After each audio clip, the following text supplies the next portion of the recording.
L'Égypte. Nous sommes au XIVe siècle avant Jésus-Christ.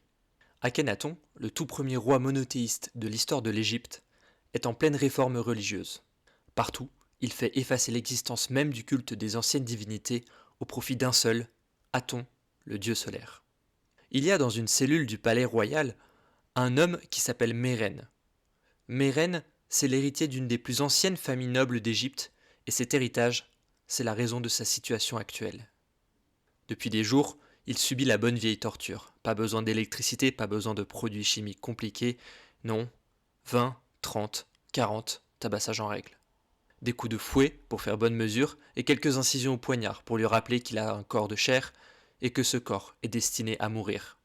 Soudain, deux gardes le saisissent et l'emmènent.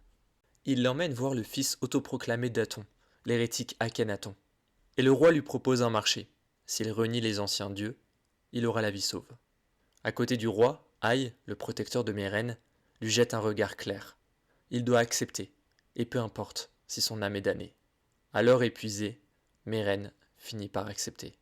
Et pour que le jeune garçon de 18 ans n'oublie jamais sa promesse, le roi lui fait graver au fer blanc sur le poignet le disque solaire, symbole du grand Aton.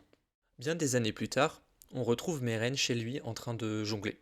Un passe-temps qui n'est pas vraiment digne de son rang, mais qui a le mérite de l'aider à réfléchir.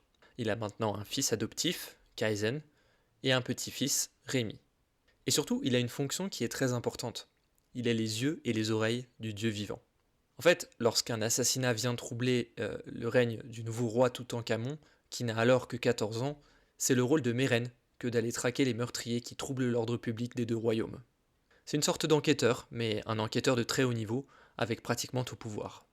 Et justement, alors qu'il se remémore les événements de son passé d'adolescent, on vient lui parler d'un nouveau cas. Un homme vient d'être tué, au couteau à embaumer, sur la place d'Anubis, qui est justement le lieu où l'on transforme les cadavres en momies pour qu'ils puissent sereinement avancer dans l'après-vie. Le problème, c'est que le mort en question, de son vivant, c'est un sacré connard. Personne ne l'aimait.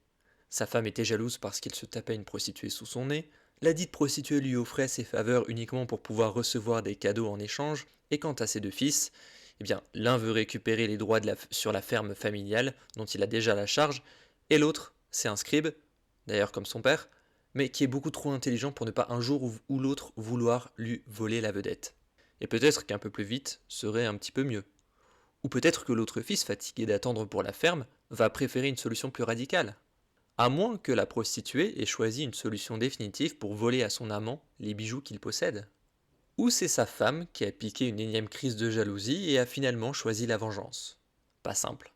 Alors comment Mérène va réussir à découvrir la vérité à l'aide de son fils Kaizen?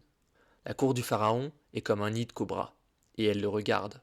Toutankhamon, lui aussi, s'intéresse de très près à l'affaire et demande à Mérène des rapports réguliers. Mais il y a quelques petits détails qui rendent ce meurtre peut-être plus complexe et plus délicat qu'il n'y paraît. Qu'est-ce que c'est que cet arôme si particulier que Mérène sent sur le corps de l'homme assassiné? Et pourquoi l'amulette en forme de scarabée, trouvée sur ce même corps, ne ressemble pas aux amulettes habituelles? Ce sont des détails bien sûr, mais vous savez bien que le diable se cache dans les détails. Alors, Mérène va-t-il élucider ce meurtre? Ou est-ce qu'il va vivre, pour la deuxième fois, le supplice de la torture?